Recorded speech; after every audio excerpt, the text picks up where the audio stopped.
How to view close friends list on Instagram. That's what I will show you in this video.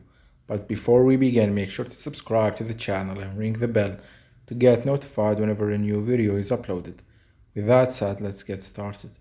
So go ahead and open up Instagram and log into your account. And once you do that, click on the profile picture at the bottom right and then click on the three lines at the top right corner of your screen. And from the given menu list at the bottom, click on Close Friends.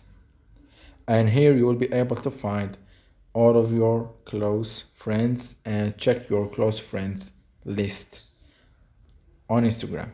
So that was it for this video. That's how you can view and find and see your close friends list on Instagram.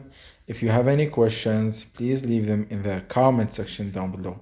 With that said, see you in the next video.